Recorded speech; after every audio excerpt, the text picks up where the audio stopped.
Bien, amigos, su podcast Soy Economista de Agenda Económica comienza en una nueva edición. Y hoy me acompaña un amigo que desde que nos vimos la primera vez nos hicimos amigos porque él es así. Él te acoge inmediatamente como la persona con el calor. Ese es Fabricio Gómez Mazara, un hermano para mí. Fabricio, muchas gracias por acompañarme en este nuevo proyecto. Gracias, querido amigo, más moderno, más así, ¿verdad? Como está ahora todo el tema de los podcasts. Y lo que me puse a inventar fue que dije, pero ¿qué tanto conoce el dominicano o en República Dominicana a sus economistas? Claro. José Francisco Peña Domínguez, en su intervención conmigo, dijo que él entendía que había una matrícula de más de 7,000 economistas graduados ya. Sin embargo, son muy pocos los que se conocen porque muy pocos salen a la luz pública. De hecho, por ahí vienen algunos que la gente ni se imagina que son economistas. Me imagino, claro. Y han hecho una buena carrera como profesional. Así que con este programa lo que yo trato de que ustedes se conozcan, que nosotros nos conozcamos, porque yo también soy economista. Y yo comienzo con la misma pregunta, es que cuando Fabricio estaba en el bachillerato, tercero, cuarto bachiller, en el colegio que estudió su bachillerato, ya Fabricio pensaba ser economista o igual que su hermano. Tú eres mayor, de hecho, que Guido. No, yo soy más joven. Tú eres más joven. Lo que pasa es que yo heredé la cana y Guido los ojos. Guido fue más inteligente que yo heredando. Sí. ¿Y tú pensabas ser abogado como Guido? No, yo sabía que algo yo no iba a hacer y era abogado. Ah, ok. Eso yo sabía desde el principio que no. Eso estaba descartado. Descartado completamente. Sobre todo porque mi madre empezó estudiando Derecho y después terminó siendo periodista. Okay. O sea que había todo como una tradición que yo no quería seguir porque no me sentí identificado, a pesar de que en mi casa era el refugio de muchos ilustres juristas. Sí. Julio Ibarra Ríos y otros distinguidísimos ya que no están con nosotros. Iban a mi casa, yo los escuchaba, por ejemplo, el doctor Hugo Tolentino Dip, un hombre maravilloso, que era una enciclopedia viviente, uno escucharlo. Claro. Y, lógicamente, muchos abogados que ejercían. Y así te impresionó. Y lo que pasa era que yo no quería un poco, tú sabes que las personas que vivimos nacemos en un hogar de políticos, sí. Hay dos salidas, o tú sigues la tradición familiar, o tú tratas de alejarte lo más posible de esa tradición. Entonces yo decía, si estudiaba Derecho, era muy difícil no salirme de la tradición familiar de la política. Yeah. Entonces, miré y decidí comencé a estudiar Economía en la Pontificia Universidad Católica Madre y Maestra, que empecé ahí. Desde que tú empezaste, o sea, de que la primera carrera que pensaste fue en Economía. Fue en Economía. En aquella época, la Pontificia Universidad Católica Madre y Maestra tenía 4 niveles de pago. ¿Y nadie influyó sobre ti para que tú la decidieras, la economía? Claro, yo tenía muchos amigos o amigos que iban a mi casa que comenzaban las discusiones sobre la primera vez que vi una gente hablando de Keynes, hablando digamos, de ese economista que quizás era el que había tenido más influencia en las ideas políticas o en las ideas de políticas públicas. Correcto. Después, bueno, ya irrumpió Friedman, irrumpieron otros que colapsaron o eclipsaron, mejor dicho, todo el mundo de las políticas públicas. Pero ahí comencé un poco a ver la historia de la economía, sobre todo Keynes, que tenía esa facilidad. Keynes fue una revolución. Es una ductilidad. Y yo siempre le digo a los que estudian diplomacia, a los que estudian economía internacional, que se lean el libro de Keynes cuando él fue el representante de Inglaterra en el Acuerdo de Versalles, que decía Consecuencias Económicas de la Paz. Yo invito a todo el joven que le guste la diplomacia, que le guste la economía internacional, a que lea eso porque es relativamente corto, se lee rápido. Y hay que ver en la coyuntura de lo que él fue capaz de predecir. Él le tocó ser representante de Inglaterra en Versalles, cuando se termina la Primera Guerra Mundial, el acuerdo, y él advierte que las imposiciones económicas que le ponen a Alemania iba a traer como consecuencia una malquerencia más allá de la que originó ¿Y tú leíste la guerra. John Maynard Keynes antes de comenzar a Claro, sí. Recuerda que yo vengo de un hogar de izquierda. Sí. Y en los hogares de izquierda hay muchos libros. Se lee la izquierda y la derecha. Claro, porque había muchos libros. Había libros ilegibles como El Capital, que son una cosa impresionante. Casi obligatorio. Pero sí habían obras rápidas, básicas, algunos apuntes que uno podía leer que venían, digamos, más adecuados para mi edad. Ya. No, porque yo era un joven, claro, yo era un más adolescente. entendible, más rápido, más potable. A mí me gustaba mucho la literatura, mucho García Márquez, Juan Bosch, leía mucho Juan Bosch. Sí. Sobre todo los cuentos, Sí, claro. me encantaba. Juan Bosch era un genio del cuento. Claro. Y lógicamente ahí uno se manejaba. Pero sí, el primer economista que leí, pero en el momento en que lo leí, ni siquiera pensaba que era economista, fueron las consecuencias económicas de la paz de Keynes. Okay. Después, más adelante, pues tuve la oportunidad de ver otros análisis más aplicados a la sociedad Terminaste el dominicana. bachillerato y inmediatamente tú sabías que era economía que iba a estudiar. Elegí economía. Yo pude haber elegido también sociología, Okay. porque me gustaba, me parecía interesante, Emile Durkheim y cosas así que me llegaban a la mano, porque a veces tú estabas en una casa como la mía, donde había muchos libros, pero alguien te decía, mira, ese no, lee este. Y después lo comentamos. En mi casa iban muchos sociólogos y muchas personas que de alguna manera eran folcloristas, Fradique Lizardo, el grupo Convite, todos los integrantes de Luis Díaz para abajo. Yo lo veía, o sea, cuando llegaba a mi casa. Muy poco tiempo para estar solo, o sea. Claro, porque recuérdate que también los partidos de izquierda también eclipsaban el mundo cultural. O sea, no era solo las ideas políticas, sino también el mundo cultural.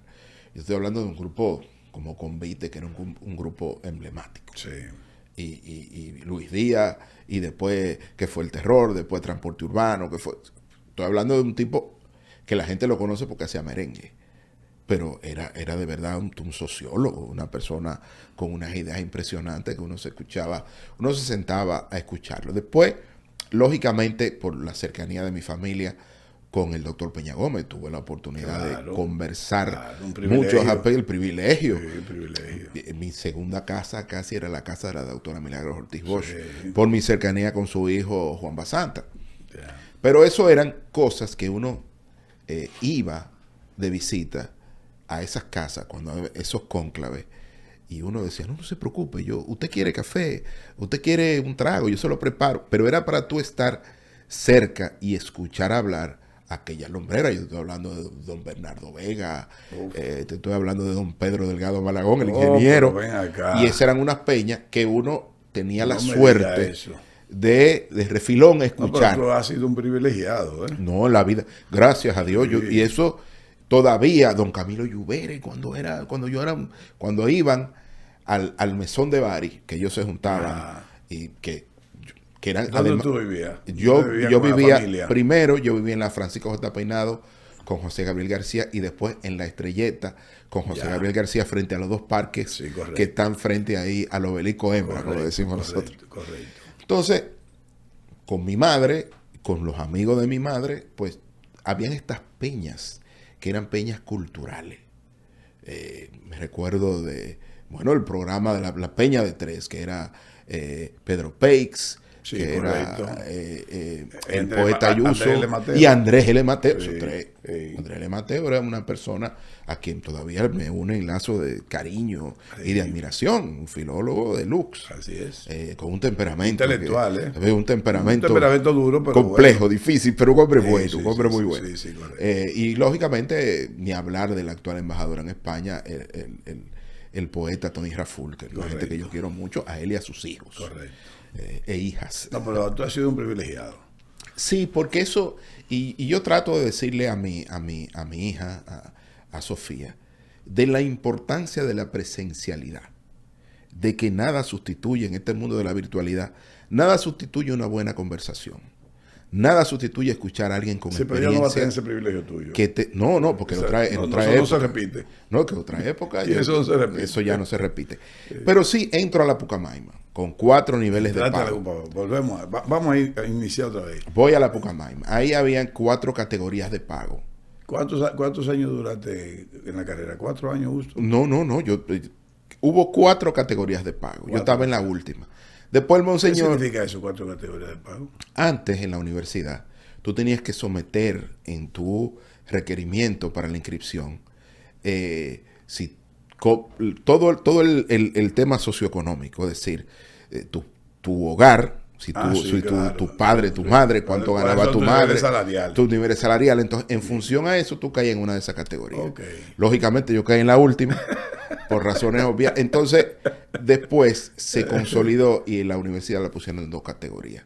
Hubo un grupo que quedamos fuera, nos fuimos después para la Universidad Iberoamericana. ¿No te graduaste en la UCAMAIMA? No, yo me fui de ahí por un tema económico. Ok. Puramente. Ya. Y después... ¿Pero cuánto tiempo duraste en la UCAMAIMA? Un año y algo. Después convergieron ahí y recuerdo, bueno, de lo que fuimos... ¿Y qué? Dame una experiencia de ese año en la UCAMAIMA. No, excelente. No solo dio clase. Claro, mira, mis compañeros. En esa aula estaba Carolina Mejía.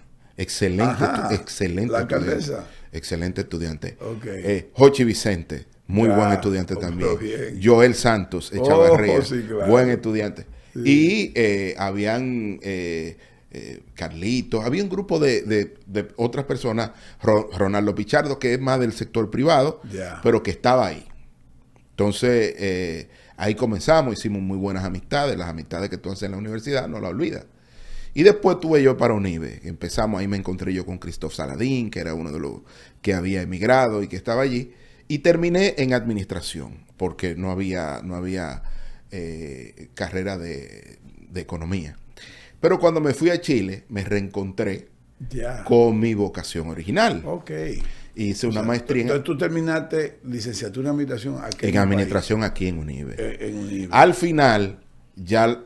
digamos, la colegial, lo que se pagaba, ¿no? Sí. Era prácticamente igual, pero ya no me podía devolver por un tema de tiempo y que no me iban a convalidar la materia. Claro.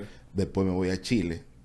Yo me voy a Chile, curiosamente, porque tengo unos amigos que se habían ido fuera a estudiar. Yo quería Estados Unidos. ¿Quiénes eran esos amigos? Guillermo Santana, Loren Cruz, Edgar Victoria, un grupo de amigos que me comenzaban a hablar de Chile. Uno que influyó mucho sobre mí era Richard Luege.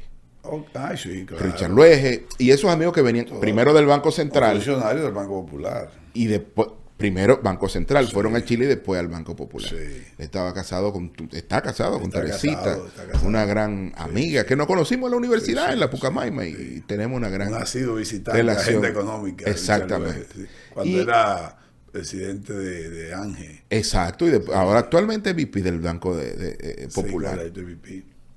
Y ahí entonces ellos me dijeron, mira, oye, la universidad en Chile es muy buena, tiene muy buen ranking, pero hay que buscarse 3... Bueno, Magín Díaz estuvo ahí, ¿no? Magín Díaz, somos de la misma época. Sí. Magín Díaz íbamos al mismo banco a buscar la beca. Nos encontrábamos en esa época. Sí. Y tenemos muy buena relación de amistad también con Edgar, con Lorraine, con todos ellos. Ellos estuvieron en la Pontificia Universidad Católica de Chile. Correcto. Y yo estuve en la Universidad de Chile. Ya, en la estatal. Claro, que ninguna son estatales, todas hay que pagarlas. Okay. Entonces, y ahí ellos vinieron y me dijeron, pero hay que mandar un formulario de aceptación y tú necesitas 3 personas que te recomienden. Y yo, wow. ¿Quiénes fueron esas 3 gente que me recomendaron? Porque ella es una persona interesantísimo eso. El primero fue don Frank Moya Pons. Oh. El segundo fue don Vicente Bengoa. Ajá. Por razones de amistad de mi mamá y política. Y política. Y el tercero fue Andy Dawager. No me digas. Andy Dawager me dice, tú has elegido lo mejor. Mira, el director de la carrera estudió conmigo. Cuando yo estudié en Columbia, en New York. Sí. Me dijo, perfecto. Efectivamente era así. Cuando yo fui allá, me presenté. me dijeron, mira, yo voy de salida, de verdad, yo soy amigo de Andy, yo le di los números, un poco para que se pusieran en contacto, porque él regresaba a Estados Unidos a una compañía internacional, no recuerdo de qué. Y ahí comienzo a estudiar en Chile, termino en Chile. ¿Cuándo tú conociste a Andy? Que tú lograste que él te recomendara. No, porque recuérdate que don Frank Moya Pons y él son muy amigos. Ah, ya. Y teníamos amigos comunes Okay. donde fui y además Andy era un tipo muy accesible. Sí, y en esa época mucho más. De acuerdo. En esa pero época como mucho no más. no son generacional. No somos, y fue profesor en la universidad. Sí, correcto. Pero era una persona muy admirable, una persona que Vaya. en ese momento sus ideas... Mérito de sobra. Y que en ese momento, recuérdate que él tenía el Gordo Cuello, y creo que Wilfredo Alemani, o si no lo estoy confundiendo, había otro antes de Wilfredo, porque después era con Wilfredo y con Jaime, pero antes había originalmente ellos tres. Creo que Triálogo era el Gordo Cuello. Creo que era Alemani, ¿eh? No, creo que era don Pedro Delgado Malagón, el ingeniero. Originalmente, no, si te estoy... Tú hablas de Triálogo. De Triálogo original. Entonces... Creo que era Aníbal de Castro. Don Aníbal de Castro, o sea, Exacto. así mismo era. Eso es. Exactamente. Gracias por la corrección. Exacto. Y lógicamente ahí, a través del Gordo Cuello, tú sabes que Federico es muy querido por mí, Federico Cuello, el hijo del Gordo. Entonces acá, por ahí llegamos y Andy fue muy receptivo, muy nice. Incluso fue más allá a orientarme, decir, mira, porque cuando yo fui, yo vi a una carrera que ahora actualmente se llama... A Federico le digo yo, un lujo de embajador. Una estrella, un príncipe. Antes se llamaba, digamos, Organización Industrial, que es lo que hoy se llama Defensa de la Competencia. Ya. Entonces, cuando yo llegué, ya le cambiaron el nombre a la maestría, se llamaba Economía Financiera. Ah, qué bien. Porque en Chile habían dos salidas. O tú salías con maestría en macro, o salías en microaplicada, que era finanzas. Ya. Entonces, me dijeron, no, lo que más se parece a lo que tú viniste a buscar es esto. Y terminé en la Universidad de Chile estudiando Economía Financiera. Ahí me reencuentro con mi vocación original, la economía. con los amigos. Ahí yo era una suerte como de embajador de los estudiantes dominicanos en Chile. Ajá. Claro, a tal punto que esa vocación de tu padre, de tus no padres, de ser amigos, porque mira, cuando nosotros fuimos a Chile, los dominicanos éramos pocos. Yo creo que yo era el primero o el segundo que iba a la maestría de la Universidad de Chile. ¿Y qué tiempo duraste en la universidad en Chile? 3 años y fracción. 3 años. Porque, ¿Es una carrera? Porque en la Universidad de Chile, a diferencia de la Católica, había examen de grado y tesis. En la Católica solo había examen de grado. Okay. Ahí había que hacer una tesis, porque la tradición universitaria. ¿Y cómo le correspondiste a esa recomendación de esas tres personalidades? Fran Moyapón, que lo voy a repetir, Andy Dawaje y Vicente Bengoa. Y don Vicente Bengoa. Mira, yo creo que lo primero en esa época de alguien que iba, quien iba era no solo un estudiante de economía, era alguien que venía de una familia de izquierda, ¿no? Entonces, cuando yo llegué, Augusto Pinochet todavía era jefe del ejército. En esa transición política que era como débil, pero que estaba en construcción. En una sociedad donde la economía iba muy bien, pero todavía los temas de derechos civiles y políticos... Jefe del ejército y presidente de la República. No, ya era jefe del ejército solamente. Okay. Yo llego en el año 96... Ya la transición ha comenzado. Ya yo llego con el segundo presidente. Con Frei Ruiz Tagle. Sí. Yo llego y ahí me doy cuenta de que es una sociedad, es una transición política y construcción. Lo que hace ese país muchísimo más atractivo para mí, porque ya no era solo lo político, o mejor dicho, no solo lo económico, sino también lo político. Lo que asumieron el profesor inteligente. Ver lo que estaba pasando, encontrarme con profesores brillantes. Yo quiero que tú me hables de eso, de los profesores, porque es interesante sobre todo cuando hay una maestría y de 3 años, más que una maestría, una carrera que hiciste. Tuviste, ya yo sé que tuviste buena recomendación. Sí. Ahora, y lo que quiero ver es qué tanto le correspondiste a la recomendación y cómo fue con esa relación con los profesores. ¿Cuál fue uno de los profesores que tal vez más te marcó, que más te dijo, mira, Fabricio, tú tienes que hacer esto para tú lograr algo interesante en la carrera? En mi carrera había un introductorio que duraba casi 6 meses. Y ese introductorio era dirigido a estudiantes que no eran chilenos, donde había matemática, economía matemática, contabilidad, porque allá se corrigen monetariamente los activos, es una contabilidad particular, micro, macro y estadística. Eso eran las 5 materias. En 6 meses. En 6 meses. Era un curso nivelatorio, porque lógicamente nosotros veníamos con una formación precaria frente a nuestros homólogos, yo creo que no solo de Chile, de Perú y de otros países que ya, sí, las universidades, sobre todo en la carrera de economía, habían solidificado el tema de economía matemática y sobre todo del tema de las estadísticas, que son las dos bases, ¿no? Las estadísticas, la base de la econometría, y la base de matemática, para tú entender los modelos de micro y de macroeconomía, fundamentalmente. Sí. Entonces, ese curso para mí fue el más difícil. ¿Los 6 meses? Sí, porque fue el más largo, fue donde yo tuve que... ahí se prueba si se va a quedar o no te va a quedar. Claro, y tuve que pagarle a una gente que me enseñara. Pero imagínate, yo estaba viendo una clase de microeconomía, y cuando yo veía que iban por la segunda derivada, había un tipo que le decía al profesor en la quinta, mira, el signo está contrario, y yo ni entendía la razón del por qué, la regla de la cadena y ese tipo de cosas. Yo me perdía un poco en eso, tengo que admitirlo. Y lógicamente en el tema estadístico ahí era donde yo... Mira, ¿y bajo qué sacrificio económico tú le pagabas? O sea, ¿te mandaban No, dinero? yo comencé con mi familia, me mandó recursos. Entonces allá había lo que se llama la Agencia de Cooperación Internacional de Chile, la ACSI, que recibía fondos de los países asiáticos y lo canalizaba en materia de cooperación a los estudiantes latinoamericanos. Estando allá, conocí yo a la señora de la ACSI, con quien hice muy buenas relaciones, y lógicamente ella me dijo, no, pero postula, que para nosotros es más fácil, alguien que está aquí, que ya pasó el curso introductorio, que ya tenemos certeza que no va a desertar. Correcto. No vamos a tener que pagarle el pasaje ni los libros. Correcto. Es mucho más fácil para nosotros. Bueno, entonces hice ahí y obtuve una beca de la ACSI. Ah, qué bien. Ya estando allá. Estando allá. O sea, tú te fuiste sin beca. Yo me fui sin beca. O sea, tú te fuiste sabiendo que tú ibas a pagar tu carrera. Yo me fui porque el sacrificio de mi mamá y de todo el mundo era un poco, vamos a sacar a Fabricio de aquí porque claro. yo estaba entrando en una etapa un poco oscura en términos personales y psicológicos, porque veía que mis amigos se iban y yo me quedaba. Exacto, tú te estás diciendo como estancado. Exacto, entonces ya ahí sí fui.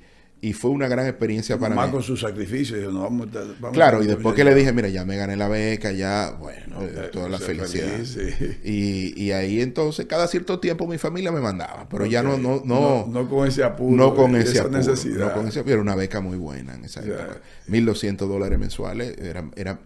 Era bueno para un país que en ese momento era muy caro. Pero aún así, no te daba tampoco para vivir una vida holgada, para vivir como un estudiante. Como un estudiante. Exacto. Y vivir cerca de la universidad, porque el costo del transporte... ¿Te iba a pie? Era alto, entonces... ¿Y te iba a pie? Claro, era mucho más fácil. Me iba 3, 4 cuadras, no era tan lejos. Qué bien. ¿Y la seguridad? En Chile, en esa época, excelente. Bien. Excelente, no había problema. ¿Y esos 2 años y medio cómo fue? ¿Qué profesores tú recuerdas? ¿A qué profesores tú le agradeces? ¿A qué estudiante marcó mucho en ti en esa compañía de esos 2 años y medio? Yo le agradezco mucho a un profesor de origen argentino que se llama Gustavo Crespi, que fue profesor de nosotros en el introductorio, pero que él daba clases en el pregrado. Entonces él me decía, tú puedes ir de oyente a mi clase al pregrado para que pueda, digamos, los conceptos digerirlo más fácil. Porque al nivel que yo lo doy allá, no es al mismo que lo estoy dando aquí, al inicio de la maestría. Iba y le agradezco muchísimo. También al profesor Nasir Zapachain, de formulación y evaluación de proyectos, que era una de las materias. Chileno. Sí, una gloria de formulación y evaluación de proyectos, que también yo iba al pregrado, tomaba clases con él, y de verdad que aprendí muchísimo. Sobre todo... ¿Cuántas horas duraba la universidad? No, en Chile eso es atemporal. Mira cómo era. Era distinto. La clase era de 8 de la mañana a 1:30, 2 de la tarde. Tú ibas a un almuerzo, pero en la tarde, de 3 a 6, había lo que se llamaban las ayudantías. Es decir, nadie aprendía en el aula. Tú aprendías con un ayudante o con un monitor, que era con quien te explicaba los ejercicios, los modelos. Muy bueno, con él tú. Entonces, las horas lectivas. Una sala de tarea, como se llama. Obviamente, y íbamos todos, porque él era un tipo designado, casi siempre era un estudiante. Claro. Y las horas lectivas efectivas eran altísimas. Estábamos hablando de que tú tomabas horas en la mañana, pero en la tarde hacías ciertas ayudantías. Y el que no hacía ayudantía, sí, se quedaba atrás. Sí, se quedaba atrasado. Porque los profesores te lo explicaban la primera. Exacto. Y si tú no lo entendías, te decían, bueno, el ayudante te explica. Exacto. Porque yo tengo que cumplir con el programa. Entonces sí me acuerdo de él, me acuerdo de Nasir Zapac.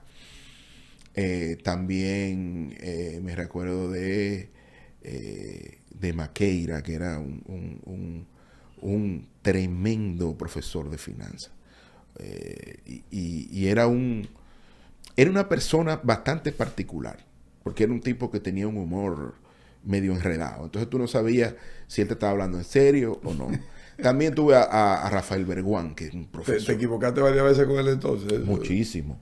Muchísimo, porque imagínate lo que era porque ahora que la gente todo lo googlea, imagínate antes digamos que la brecha del conocimiento entre un estudiante que egresaba de República Dominicana versus un estudiante que egresaba de Chile o de Perú o de Argentina, la brecha era enorme. Yo estoy hablando graduado, o sea, cuando tú entrabas a la escuela de posgrado, era bastante grande. Entonces uno cometía muchos errores. Yo recuerdo, yo tengo una anécdota fabulosa que algún día la voy a escribir. No la puedo decir de ahora. Yo recuerdo que yo tengo un profesor, que está hablándome teoría monetaria, hablándome dinero, cuasi dinero, M1, M2, M3, vaina. Y yo tenía cierta formación, pero muy débil en esa época, muy básica. Cuasi dinero, y en una yo le digo, dinero inorgánico, porque el tipo no me hacía caso nunca, porque el tipo venía con un... Tú le pusiste algo para que te hiciera caso. Y el tipo... Para llamar la atención. Para llamar la atención, el tipo se vira y me dice, ¿usted me puede explicar de qué usted me está hablando? Yo, bueno, el dinero que se emite sin respaldo en las reservas internacionales. El tipo me dijo, mire, joven, el acuerdo de Bretton Woods se terminó en 1973. Usted está un poco tarde. Recuérdese que ya eso no existe. O sea, aquí hay libre flotación de la moneda. Pero lo que quiero decir es que eso lo que evidenciaba era la brecha del conocimiento. Claro. Lo único que al final, como uno tiene una pendiente del conocimiento, el que empieza más bajo, la pendiente del conocimiento es más empinada que el que empieza normal. Correcto. O sea, al final de la carrera, ya en los últimos 3 trimestres, yo era uno de los mejores estudiantes. Mira, dijiste algo interesante. El que empieza primero, la recta es más empinada. Claro, claro. Tú que no estudiaste economía, o sea, no es tu base, cuando fuiste a Chile, tú no tenías inquietud, habías leído varios libros. ¿Qué tanto tuviste que hacer como esfuerzo adicional a esos estudiantes que sí estudiaron economía? Muchísimo. Desde el principio, porque creo que Joel Santo, por ejemplo, estudió economía desde el principio. Sí, pero no tenía que ver con la carrera, porque yo, por ejemplo, escuchaba las opiniones y las anécdotas de los amigos que estaban en la Católica, que eran la mayoría, Chacho, Richard, eran economistas. Y me decían, no, espérate, mi hermano, que aquí yo no le estoy viendo una en teoría de precios, no estoy entendiendo. Porque era un tema de formación. Ok. No era pues yo lo que quería era saber si tuviste que esforzarte más. No, yo tuve que esforzarme muchísimo. Porque además yo no tenía, a diferencia de lo que sí tenían los amigos que iban a la Católica, yo no tenía una liazón, yo no tenía un vínculo. Correcto. Alguien que me acogiera. Exacto. Yo tenía que, por mí mismo, hacer algún grupo con chilenos y con extranjeros, y al principio infiltrarme y aprender. No era lo mismo. O sea, los dominicanos que llegaban a la Católica, empezando por el profesor Coimans, que era casi el papá de los estudiantes dominicanos, que los acogía, el trato que le daban en la Pontificia Universidad Católica de Chile a los dominicanos era muy superior al que nos daban a nosotros en la Universidad de Chile. Sin desdeño, porque la Católica sí estaba más orientada en esa parte hacia el mercado internacional, hacia formar personas que venían de otros países en Chile. Y eso venía desde hace tiempo. No, porque ellos sí tenían la tradición desde cuando Friedman... ¿Y no hacían careo de los pontificios? No, sí teníamos profesores comunes. Uno de los cuales, uno de los profesores que más me impresionó, que se llama Klaus Schmidt-Hebel, que era un profesor de economía internacional, que lo compartíamos, es decir, estaba en la Católica y daba en la Universidad de Chile, y era ir a ver casi una deidad. Y además un magnífico profesor, era un tipo que amaba lo que hacía. Entonces, tú ver esto, imagínate lo que era para uno se buscaba, uno llegaba 10, 15 minutos antes para uno tomar el mejor puesto para ver a ese profesor dando clases. Tuve muchos profesores buenos, tuve algunos que no eran tan buenos, pero no que no eran tan buenos porque no tenían formación. Mis profesores todos eran doctores. Era que no era pedagógicamente, no eran, digamos, lo más adecuado. No estaban preparados para eso. Claro, habían otros que sí, que tenían una vocación natural y que uno los veía, otros que eran funcionarios, por ejemplo, y que uno decía... Eran funcionarios y profesores. Eran funcionarios públicos y profesores. Mi profesor de estadística, el profesor Silva, era subdirector del INE, el Instituto Nacional de Estadística de Chile. Y ese era el profesor de estadística nuestro, que llegaba, pasaba la lista y decía, como nos quedamos en la clase anterior, y agarraba la pizarra y de su memoria te comenzaba a desarrollar la Bernoulli, la Poisson, claro, y eso era, porque esa era su vida. Claro. Esa era su vida, él vivía con él, esa era su pasión. Entonces sí conocí una academia, sí conocí una sociedad quizá en su mejor momento. Digo en su mejor momento porque la concertación de Partido por la Democracia comenzaba a consolidar una democracia débil en ese momento, todavía con la presencia de Pinochet, que después fue... ¿Tú no viniste al país nunca en esos 3 años? Yo vine en el 98, vine casi al segundo año, porque lo que hice fue conocer a Chile, conocer Argentina, conocer Uruguay, paseé por Sudamérica. En esas pausas académicas. Claro, priorizaba por ahí y ¿Qué después... tiempo te da? ¿Una semana, 2 semanas? No, en febrero se da un mes casi. Ah, qué bien. Y cierra la universidad. Y aprovechaba para para conocer Sudamérica. ¿Y Chile lo conociste bien? Que Chile es muy grande para no conocerlo bien. Hay chilenos que se mueren y no conocen su país completo, porque yo conozco mucho el norte hasta Atacama, donde está el desierto, y el sur hasta... ¿Llegaste hasta abajo? No llegué como hasta la 9ª región, no más de ahí. Porque es que es muy grande, de verdad. ¿Y qué te graduaste de qué? O sea, ¿qué estudiaste? O sea, ¿hiciste algún trabajo final, una exposición final? Yo hice una exposición final sobre el... Chile es el mayor exportador... ¿Individual? ¿O hiciste de no, individual. Allá era individual. Esa parte individual. Yo tuve unos amigos que trabajaban en una consultora que eran compañeros míos. Entonces ellos me dijeron, mira, nosotros estamos haciendo un estudio para esto. Métete aquí, trabaja con nosotros. Gratis. Sí, claro. Como una pasantía, obviamente. Trabajaban en Arthur Andersen. Yo te estoy hablando de una consultora que en aquel tiempo era muy fuerte, que quebró en medio de la crisis del 2008. Entonces, ahí... ¿Y en qué tiempo dedicaba a eso? No, porque ya cuando yo terminé digamos, el programa, lo que me quedaba era pendiente la tesis. Yo había dado el examen de grado. Ese tiempo ya estaba entonces, ya yo tenía tiempo libre. Entonces, con ellos me llevaron. Hice una tesis, una valoración del mercado de madera en Chile, de exportación de madera, sí. Pero era me ayudaba porque la estadística yo la tenía de esos amigos que trabajaban en ese. Entonces, en Chile era fuerte en ese momento. Claro, muy fuerte. Y además, la exportación. Chile es el mayor productor de celulosa, que es la base con que hacen papel, con que hacen tableros de madera agregados y demás. Estaba mucho, me imagino, que al sur, la gran... No, todavía. El gran cultivo de madera de Chile, es al sur. Y lógicamente, con estos amigos de Arthur Andersen, modelamos todo el tema de la valoración a través del ICPA, que es el índice general de acciones, diferente al IPSA, que es otro. Son dos índices que había en ese momento en Chile. Yo no sé, no sigo el mercado de valores chileno. ¿Qué tan grande es el árbol de la madera que hace el papel, para que hace el papel de esa madera? De celulosa. ¿Qué tan grande, sí, sí, son árboles, pero se siembran, o sea, son claro. siembras y se planifica la recogida y de cierto ciclo corto, cuando se comparan con los grandes, con los históricos, con el Alerce que dura madera, 300 años, son eso. Y además exporta mucho pino. Correcto. Entonces hicimos una valoración, al profesor le gustó el tema. Él tenía, pero tiene que someterlo. Claro.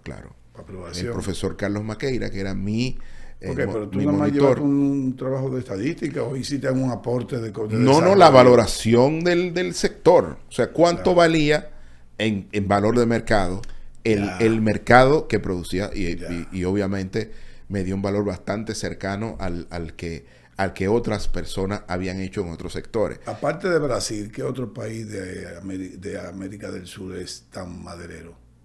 Porque Brasil es el mayor. No, Brasil es mayor en todo. Sí, así mismo es la gran economía del mundo. No, Chile tiene madera, Argentina también, aunque en menor proporción, porque Argentina es una pampa, es un valle y es mucho agricultura. Sí. Pero sí, esos son los dos países sí como que se pelean el tema de la madera. Pensé que Perú y otros. Bueno, yo conozco de Perú la parte de harina de pescado. ¿Cómo tuvo la valoración del trabajo tuyo? Bien, porque fue después que tú sometes la tesis, hay un consejo al cual tú tienes que exponer. Tiene que ser invoce, tiene que ser... ¿Cuántos eran? Eran 4. Y tú tienes que defender ahí. Te van a exacto. ¿Y cómo te fue? Me fue muy bien, me valoraron muy bien. Incluso me valoró bien un profesor que yo no creía que me iba a valorar bien. ¿Por qué? Porque era un profesor bastante particular. Tú sabes que hay unos profesores que son así como medio rockstar. Sí. Y bueno, hoy él es precandidato presidencial en Chile. Ajá. Pero hasta él me valoró bien. O sea, no. Le gustó mucho porque era bastante novedosa en esa época. Sobre todo porque... si gana tiene que ir a saludar. Porque la serie estadística era de 25 años. O sea, era bastante larga. Yeah. Entonces, digamos que los parámetros de la valoración eran bastante sólidos en términos estadísticos. La producción de madera para papel en Chile es privada. Sí, la mayoría. No tiene nada que ver el Estado. No. ¿Pero el Estado interviene en alguna regulación? No, el Estado estimula la exportación porque son más exportadores. Hay una parte importante que es para el consumo interno, pero al igual que el cobre, el gran mercado es el mercado internacional. Pero como el cobre, Chile no va a tener ningún otro rublo. No, el mayor productor del mundo de cobre. Y en Chile no ve otro rublo que aporte más al PIB que el cobre. No creo. No. Ni uva, ni vino, eso no alcanza. Mira, el doctor Salvador Allende Gossens. ¿Lo llegaste a conocer? Pero yo creo que es imposible. Decía una frase. Allende lo mataron. Decía una frase sobre el cobre. Decía el cobre. ¿Y a la hija tampoco? Sí, a ella sí tuve la ocasión de conocerla a través del doctor Peña Gómez aquí, incluso antes de irme. Qué bien. Él decía una frase propia que hablaba mucho, que era muy fuerte. Decía: el cobre es el salario de Chile. Se decía como ver, y lógicamente la economía chilena va como ver cobre. Mismo, si el cobre va bien, a la economía chilena le va bien. Mismo, aunque desarrolló una buena uva también. Sí, pero sigue siendo como el producto de exportación eje de la economía. Claro. Lo otro, diversificación. Inacabable. Sí, es inacabable. Por casualidad, es un comentario al margen de este podcast. ¿Chile tiene algún fondo soberano de inversión a partir del cobre? Yo sabía en mi época, no sé, que ellos sí tenían por ejemplo, como son el mayor productor de cobre del mundo, ellos son los que más influyen en el mercado futuro del cobre. y tienen obviamente algunos títulos referenciados al valor del cobre. Entonces ellos un poco para cubrirse del riesgo de variación de precio en el tiempo.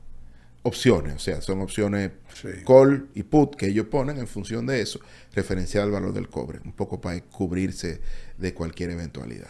¿Terminaste tu maestría? ¿Te quedaste un tiempo más en Chile después? Yo terminé mi maestría. ¿O viniste inmediatamente para acá? Vine para acá. Yo me había casado, estoy casado con una chilena. Ah, ¿tú te casaste estando en la maestría? Me casé, o sea, terminando. Tú, mientras eras estudiante de esa maestría, conociste una chilena. Claro, y me casé, y es la madre de mi hija, todavía soy mi señora esposa, la jefa. Qué bien. Y a ella le debo la maestría, porque en el fondo uno tenía que tener estabilidad emocional para uno poder enfrentar el desafío académico. Qué bien. Sobre todo nosotros los caribeños, que nos deprimimos cuando no vemos el mar. Y eso yo lo aprendí allá, cuando yo me sentía deprimido. Chile es una... Pues Chile ya es mucho mar. Santiago es una ciudad gris. Es una ciudad compleja. En esa época había mucha contaminación. Y lógicamente cuando llegaban esos grises que duraban 2 meses, uno acostumbrado a ver el sol todos los días, uno se deprimía. En esa época uno no dimensionaba como en la actualidad lo que son las enfermedades mentales. Sí. Y yo recuerdo que una vez sentía muy solo. Que una me dijo, pero tú estás deprimido, pues tienes 2 días que no te levantas. ¿Cómo? Entonces con unos amigos iba a Valparaíso y a Viña del Mar e inmediatamente veía el mar. Me reconectaba. Un caribeño. Claro, no, los puertos, porque la gente que somos de puerto, somos universales. No, y que tú viviste a 100 metros del mar. Claro que sí, toda mi vida. Entonces... El salite te arropaba de noche. Claro, y el frío de Chile era terrible. Era muy, muy difícil. Sí.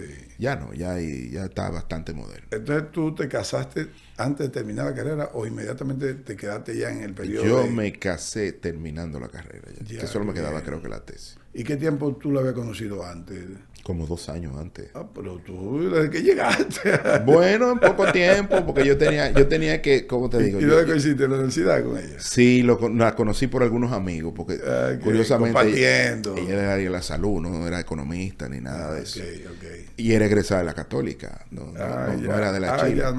Entonces, pero sí, gracias a Dios encontré esa compañera que me ayudó a enfrentar lo otro, porque era difícil, mira. ¿Y la trajiste para acá? Claro, vino, no la traje. Vinimos juntos. Y le ha gustado y se ha adaptado bastante y ya es dominicana hace tiempo. Okay. O sea que es dominicana y chilena. Ya. Pero en esa época, y siempre le digo a los amigos, uno tenía un sello en la espalda de no puede fallar.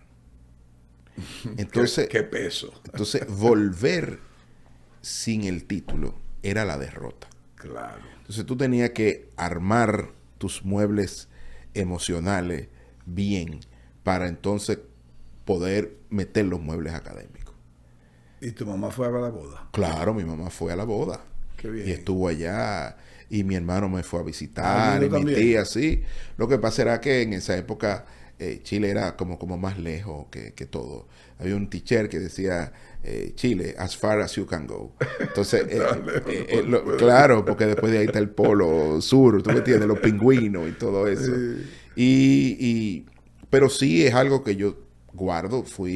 Cada vez que puedo fui hace poco, a los 90 de mi suegra. ¿Tú eres chileno también? ¿Eso es tu segunda patria? Yo creo que de alguna manera, lo que pasa es que en el Chile que yo viví ya no existe. Ajá, ¿te gustaba más antes? Claro. En el que yo viví no existe. Creo que es una sociedad nueva, diferente. Yeah. Es una sociedad bastante conflictuada para como yo la vi. Hay mucho conflicto político y social. El mundo entero, en todos los países, ha cambiado mucho de todo. O sea. Sí. Y claro, ahora es una mega ciudad. Sí, claro. Es una mega ciudad. En la clase media de Chile y la clase media alta son ciudadanos europeos en América. Vamos a hacer una pausa porque ya tú vienes de regreso como profesional de la economía también, pues tienes 2 carreras. pero te voy a hacer un comentario y tú me dices sí así. Todavía en Chile los policías son respetados. ¿Los carabineros? Sí. Claro que sí. Claro que sí. Sí, porque los carabineros no son fáciles. No, pero cumplen su función. Vamos a la pausa.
Se ven como algo frío. Por eso, aquí en Parval, intentamos que se sientan más humanos, que entiendan que esas cifras son sus sueños acercándose cada vez más. Y para hacerlo realidad, ahora también estamos en la ciudad de Santiago.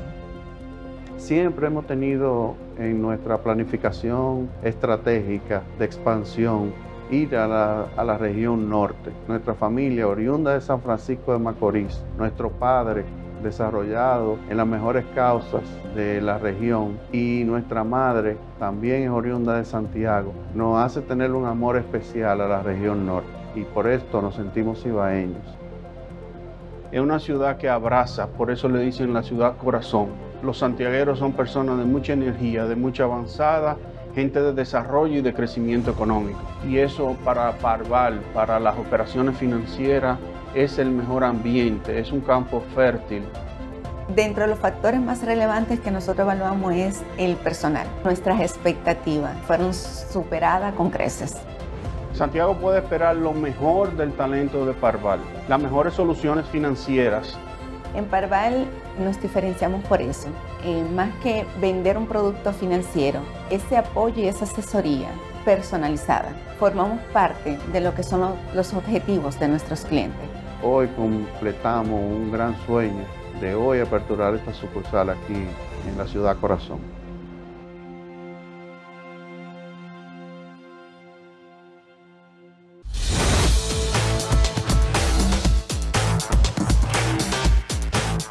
Bien, Fabricio, entonces ya te graduaste, te casaste, tu esposa y uno contigo. Sí. Y ya estás en República Dominicana. ¿Llegaste con un empleo bajo el brazo o tuviste que decir, bueno, ahora voy a buscar trabajo? Vine, tú sabes que yo llegué y encontré empleo rapidísimo. Fue una consultoría con el Banco Interamericano de Desarrollo. No hubo cuña política ni nada de eso. Hubo acercamiento con una persona que es muy amigo de mi madre, el doctor Fiallo. Y ahí me contrataron para sacar el pasivo actuarial del proyecto de ley de seguridad social. ¡Oh, qué bien! Era una época. ¿Qué año fue ese? Yo llegué en el 2000. Ok. Llegué en el 2000. Ya prácticamente Hipólito instalado. No, en la época. Con esas elecciones. En la época preelectoral, por ahí. Okay, bueno. Qué bien. Y entonces, ahí conocí a don Walter Schultes, que falleció, que fue el zar de la seguridad social argentina. Ariel Zavlaski, que era un actuario argentino también. Y ahí entre los tres hicimos una consulta. Me gané un billete, un dinerito. dinerito. Que tú hayas venido de Chile. Claro, porque entendía el sistema. Exacto. Entendía un poco lo que venía. Sí, porque era el ejemplo. Claro, y yo había estado con amigos, conocía un poco lo que era una empresa que en esa época se llamaba FP Suma Manzander. Y era uno de los modelos que se estaba estudiando. Entonces yo tenía esa ventaja y ahí estuve en la consultoría con ellos. En ese momento llega Hipólito Mejía al poder. Y a través de don Eduardo Jorge y Prats, que somos muy amigos, él me pone con su primo, que era mi amigo también, pero no era tan divertido como Eduardo, en el sentido de que Eduardo es una persona muy chévere, muy afable.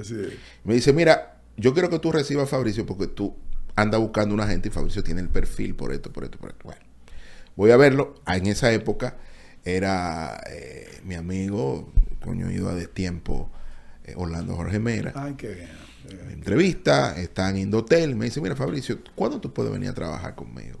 Digo, eso depende de lo que tú me quieras, tú me vayas a pagar, porque yo tengo que irme. Te paga bien. Terminar, me dice, no, mira, yo te voy a pagar tanto, un super salario en esa época. Termina tu consultoría, tú la puedes terminar aquí porque yo te necesito el lunes. Entonces yo fui gerente de concesiones y licencias en ese Indotel. Acomodando el tema del espectro radioeléctrico, el tema de la competencia, había un nuevo entrante contra el incumbente, que en esa época era Codetel, y llegaba France Telecom, que fue y me tocó todo el tema de la competencia, la apertura del mercado de telecomunicaciones. Orange. Sí, y aprendí muchísimo porque ahí conseguí con el World Bank Institute hacer una especialidad en regulación de servicios públicos y defensa de la competencia en la Universidad Argentina de la Empresa. Yo fui dentro de los 10 Argentina de la Empresa, en la UADE. Fui de los 15 reguladores que ellos hicieron un examen para otorgarle esa beca. Entonces eran como 2 caídas, una de 2 meses y al año siguiente de 1 mes y medio en Buenos Aires. Exacto. Pero tiene que ser presencial. Fue presencial. Tenía esas 2 caídas, había que entregar uno. ¿Y cuál tarea? ¿Las 2 o una? No. La especialidad era en 2 años. Un mes y medio y después al año siguiente 1 mes y medio. Allá. Te daban un espacio para que te quedara aquí analizando. Sí. Y yo lo hice. Se lo agradezco a Orlando, que Dios lo tenga en gloria, porque había que tomar un examen. Entonces, el que aprobaba el examen, le daban esa facilidad. ¿Y te mantuvo pagándole aquí? Claro que sí. Porque tú seguías trabajando acá. Sí. Nada más te sentaste 1 semana y pico. Claro. ¿Y qué tiempo duraste en Indotel? ¿Los 4 años? Los 4 años de Orlando. Orlando salió adelante y yo salí detrás de Orlando. Después llegó un amigo a esa posición. Entonces cuando me quiso buscar ya yo había renunciado. Pero bueno, esas son de las cosas de la vida. A Indotel llegó después de Orlando... José Rafael Vargas. Sí, exacto. Decíamos cariñosamente. Pero ya no quisiste volver entonces. No, ya yo había renunciado. Entonces, tú sabes que la política es como muy ruda. Sí. Entonces, y hay que entenderla. Y hay que entenderla. Y la gente a veces, imagínate, yo hermano del que había sido consultor jurídico de Hipólito, la crisis, la vaina. Y yo quería ahorrarme un poco como toda esa malquerencia que no tenía que ver conmigo ni con nadie. Que podría suceder. Y yo soy amigo de mis amigos, no importa los partidos en que estén, nada de esa vaina. Yo no soy sectario, mi vida no es así. Pero después seguí. Puedes ser político, pero no sectario. Claro, nunca lo he sido. Exacto. Y en ese momento quizás no había, mira, la claridad que hay hoy. En el mundo político, lo que estamos metidos ahí, en la parte técnica de los partidos políticos, porque yo milité en política, en el Partido Revolucionario Dominicano, ahora estoy en el PRM, pero yo era antes, habían como 2 salidas. Los técnicos del partido, que no aspirábamos a nada, pero ayudábamos en hacer programas de gobierno, en hacer gobierno sombra, en apoyar, en darle sustento económico a los partidos, de teoría económica, de políticas públicas. Profesional al fin. Uno hacía eso, los famosos gabinetes sombra que se hacían en Estados Unidos y en Inglaterra. O sea, un miembro más de un partido. Pero ¿qué sucede? En esa época no se entendía lo que hoy se entiende. Que es lo siguiente. Al interior de los partidos ha habido una renuncia consciente de la política monetaria. Y es lo que estoy diciendo. Ya todo el mundo entiende que la política monetaria tiene que manejarse lo más lejos de la política posible. Así. Pero eso es un aprendizaje, costó una crisis. Como lo tiene Perú. Costó una crisis. O sea, yo no te estoy diciendo que no. Pero es un desorden político y sin embargo el Banco Central es el Banco Central. Exacto. Entonces, pero eso costó. Pero los mismos técnicos al interior de todos los partidos del sistema entendemos que es así, que debe ser así. ¿Me entiendes? Y gracias a eso hemos tenido esta estabilidad en el tiempo. Así es. ¿Ok? Entonces, es difícil cuando tú estás en el mundo. Además, uno compartía eso con la academia. Yo dirigí la carrera de economía de INTEC como por 6 o 7 años. Después seguí siendo, y todavía no soy... tan lejos, espérate. Los 4 años del 2000 al 2004, dinos en pocos minutos qué hiciste, o sea, que tú sientes que lograste. Logré en los 4 años en logré lo más importante que podía haber en ese momento, junto con un grupo de profesionales.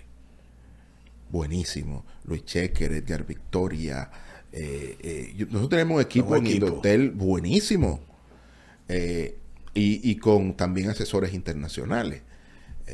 Hubo un trabajo profesional. El doctor Pinedo, que después fue presidente del Senado de Argentina. Aún cuando quien lo dirigía era un político, pero el trabajo de base que lo apoyaba era de profesionales. Claro.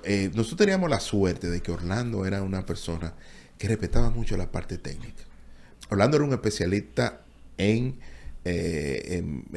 todo lo que es propiedad intelectual. Él era un abogado profesional en esa materia, y en esa materia de telecomunicaciones siempre nos daba como cancha abierta. Okay. O sea, hagan todo lo que sea técnicamente viable, que después le pasamos el sedazo político, que era su responsabilidad. Pero sí nos daba cancha abierta para eso.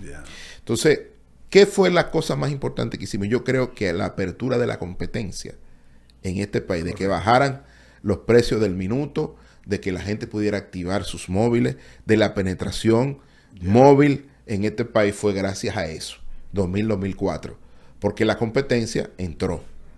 Y entró con una compañía que invirtió y que lo hizo fuerte, que compitió de verdad. Y nosotros administrábamos un recurso escaso, que era el NXX. Explica eso. Claro. Se llaman recursos de numeración. Con un NXX eran los 3 primeros números. Nosotros teníamos antes un solo código de área. 809. Que lo compartíamos con Puerto Rico. Claro, y con creo que parte de Estados Unidos. Sí. Y después, bajo Orlando, también digamos que se bloqueó el 829 con NAMPA, con North American Numbering Plan Administration, que eran los que administraban ese recurso. Y lógicamente ahí, en un esquema de competencia, el incumbente quería tener todos los NXX para sacar al otro que no pudiera entrar. Entonces uno tenía que manejarse ahí de suerte y manera de dejarle un espacio al competidor para que la competencia se hiciera efectiva. Claro, porque es un recurso escaso. Claro. Y si yo lo reservo, el otro no va a poder competir. Claro, y ahí tuvimos que buscar o negociar el 829 para proteger el mercado. Yo creo que eso fue una estrategia. Todo el mundo lo reconoce.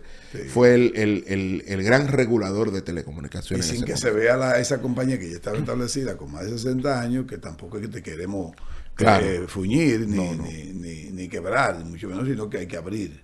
Sí, y la competencia, porque la competencia pasó. ¿Tuviste noche o días? No, y los acuerdos, un acuerdo de interconexión que nosotros, un reglamento que tuvimos que discutirlo con los telefónicos.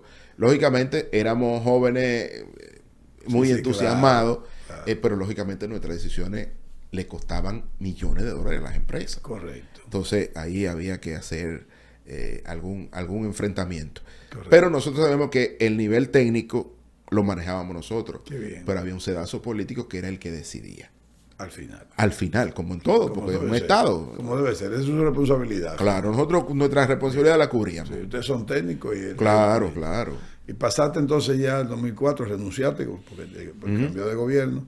¿Y a dónde pasaste ahí? Yo pasé a ser la mejor vida del mundo. ¿Qué era ser? Es buena definición. Claro, era profesor universitario, pero era consultor y asesor económico. Ahí aprendí muchísimo. Independiente. Aprendí mucho. Estaba primero con un amigo. ¿Dónde comenzaste la clase? En INTEC. INTEC la heredo del doctor Julio Andújar Checker, a quien quiero muchísimo, como mi hermano. Sigue en el Banco Central. Y sigue en el Banco Central, pero él ya no podía. Nadie puede, que el Banco Central es muy absorbente. Sí, entonces Claro. Le llama, le digo, mira, quédate con esto aquí, ven, y después. ¿Dónde conociste a Julio? Julio era el compañero de curso de mi hermano desde maternal en el Colegio Santa Teresita. Ah, santísimo. Sí, entonces no somos amigos. Yo conozco a su hermano. Su hermano, entonces hay una relación de amistad. No influyó sobre ti. De cuasi hermandad. No. Éramos amigos y yo sí sabía tremendo economista, Julio. Debe ser uno de los mejores Sí, economistas así de este país. Así humilde como él es, tranquilo, brillante. Sí. Yo creo que lo que están en el Banco Central están quizás los mejores economistas que tiene este país. Regularmente. Y lo digo porque ellos son personas que tienen el don de la discreción. O sea, hacen trabajo académico, publican paper, hacen un gran trabajo en la parte monetaria, pero se mantienen siempre bajo perfil. Sí, porque no son políticos. No, y tampoco tienen el ego del economista muy desarrollado, por decirlo de alguna manera elegante. Son gente más bajo. La beligerancia. Sí. Entonces seguí ahí, también en el PRD también apoyaba la parte económica, pero yo comencé a hacer mi propio camino. Me fue, curiosamente, al principio no me fue tan bien porque no conocía la dinámica, pero después me fue yendo muy bien. Tuve algunos amigos que me abrieron las puertas, que hasta el sol de hoy... ¿Y cómo te fue? ¿Cómo tú te sentiste como profesor? Todavía tú ves. Lo que pasa tú sigues siendo profesor. Sí, estoy profesor en pausa, por razones oficiales nada más. Yeah. Pero sí, cuando yo llegué... ¿Te gusta ser profesor? Me encanta. Yo soy académico e investigador ante todo. Okay. Esa es mi pasión. Eso es lo que a mí me gusta. Okay. ¿Y qué materia llegaste a dar? Yo di, microeconomía 1 y 2 para los de la carrera de economía, que era lo que yo me centraba más. Sí.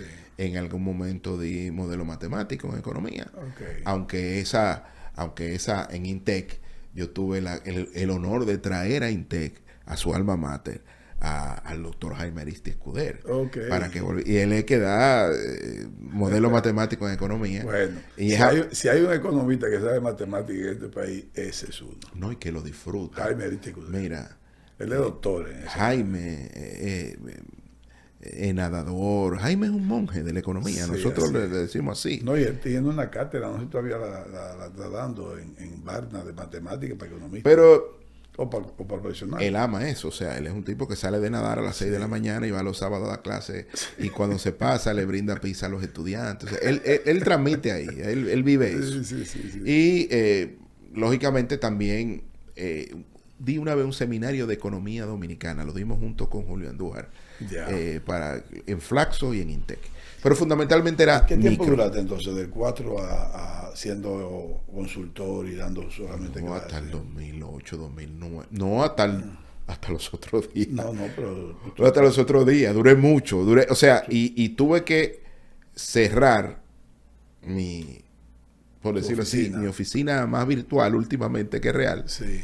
Porque entré a la administración pública. Y manteniendo la confidencialidad que se merece tu trabajo de consultor, investigador y ¿qué trabajo como consultor te dio satisfacción o mayor satisfacción que tú puedas decir?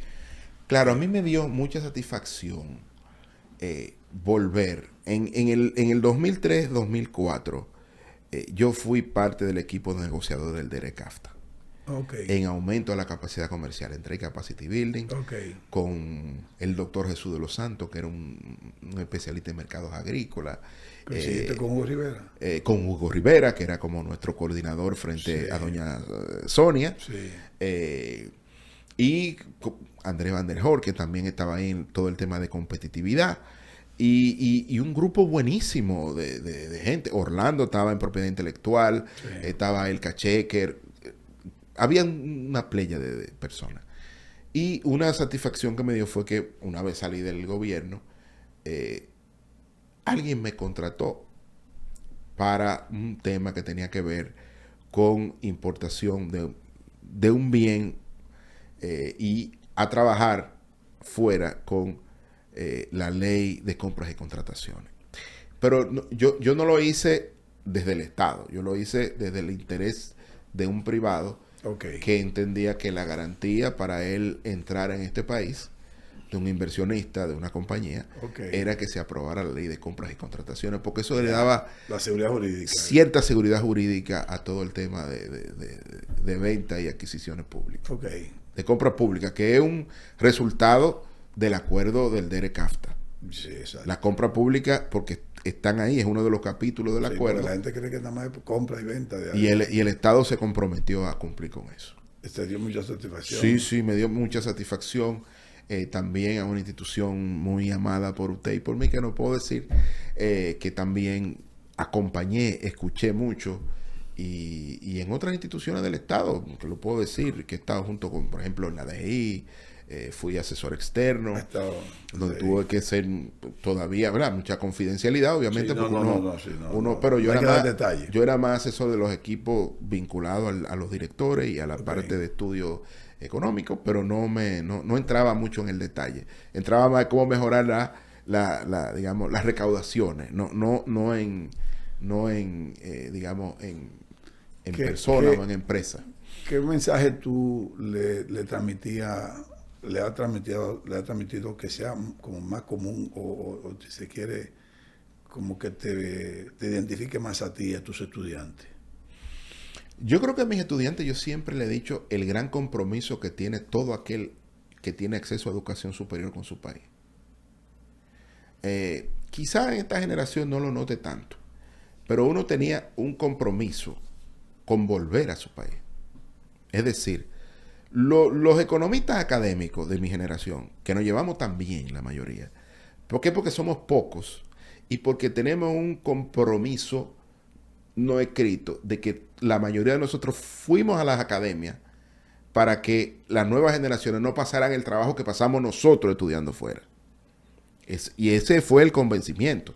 Yo te digo, los economistas, todos de mi generación, los que estudiamos fuera, yo te puedo decir, bueno, Magín hasta los otros días fue director de la carrera de economía de la Pucamaima. Así es.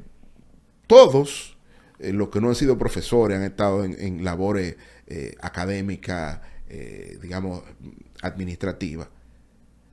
Tenemos ese pacto de señores. No es posible que nosotros permitamos que las nuevas generaciones pasen el trabajo que nosotros pasamos fuera estudiando. Y yo creo que teníamos ese compromiso de legarle y míralo a todos.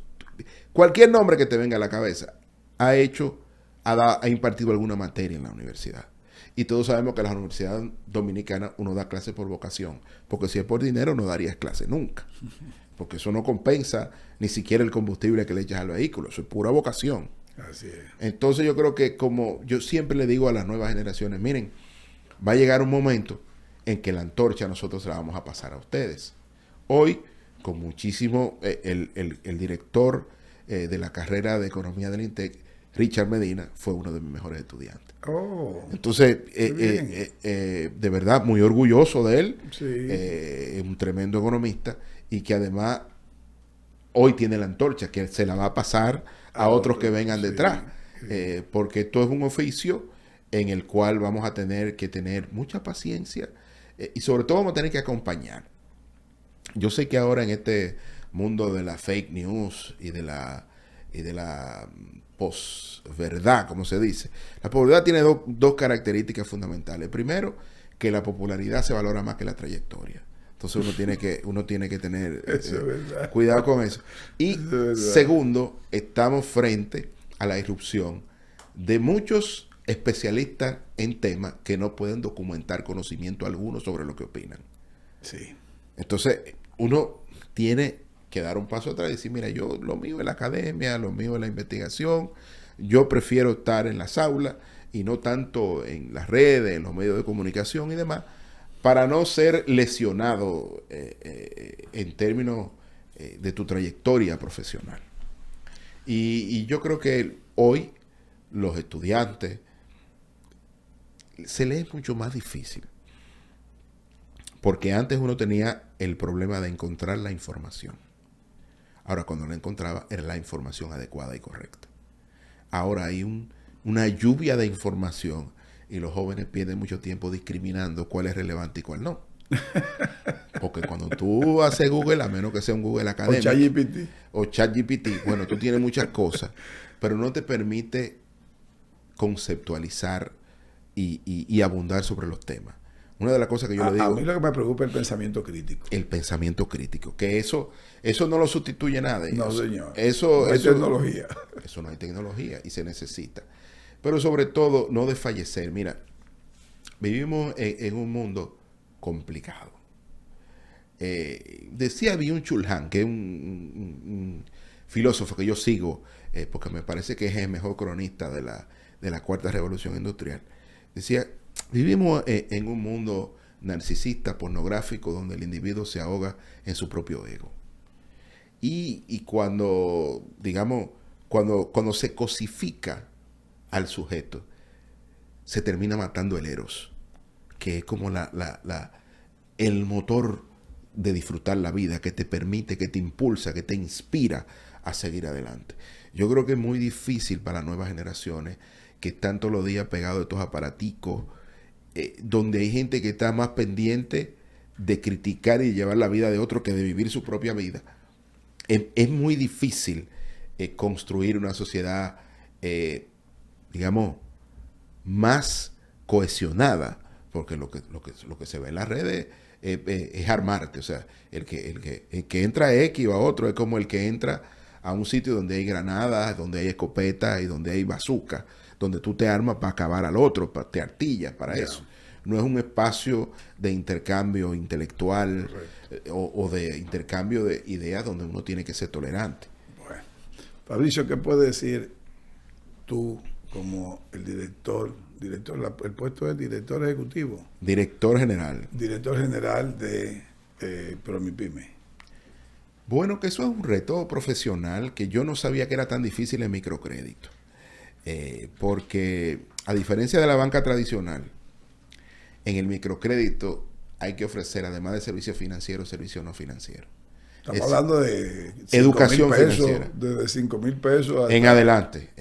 Pero sobre todo, vivimos el microcrédito es una invención, aunque viene de Asia, del profesor Yunus, pero donde tiene una gran aplicación es en Latinoamérica.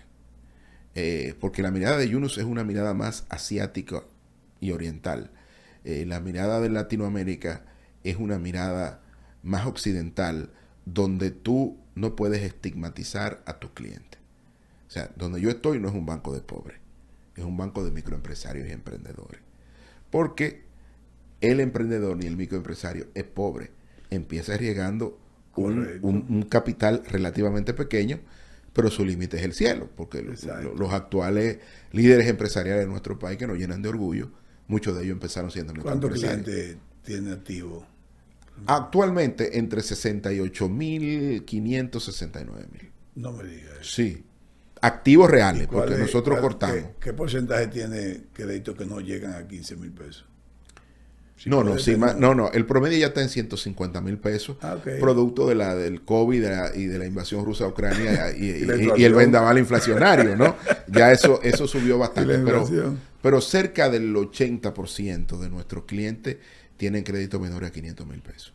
Al comercio, más bien. Comercio, salones de belleza, en términos de servicio, pero fundamentalmente comercio, servicio, alquiler de vivienda, que es algo que a mí me sorprendía. En las comunidades, en los barrios, hay gente que hace mejoras a los hogares. Para alquilar. Y los alquila. Y en lugares, porque este es un país con una geografía económica impresionante. O sea, el que va hoy a Santiago y no había ido a Santiago en los últimos 5 años, desconoce la pujanza económica que hay en Santiago. ¿Y cuál es la garantía que dan ellos? Esos clientes hasta 500,000 pesos hay un garante solidario. Okay. De 500,000 pesos a 6 millones de pesos, un pagaré notarial, y de 6 millones a 10 millones de pesos, garantía hipotecaria. ¿Y la mora?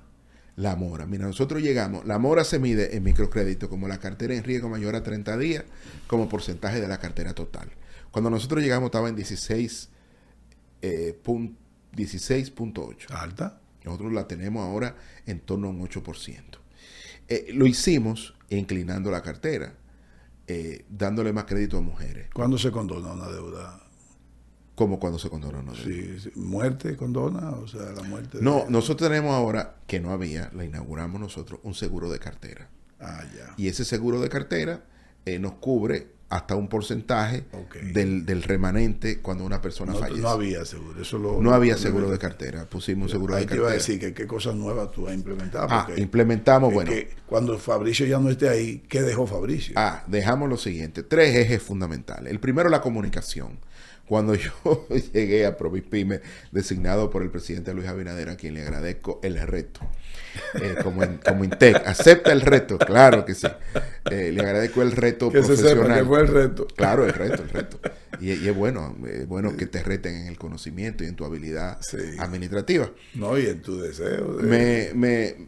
Tuve un amigo con que trabajaba, con que habíamos hecho trabajo de campo, de investigación, y él me dijo, mira, como están las elecciones, porque a mí me nombraron a finales de noviembre del 2023 y yo comencé a trabajar en diciembre del 2023.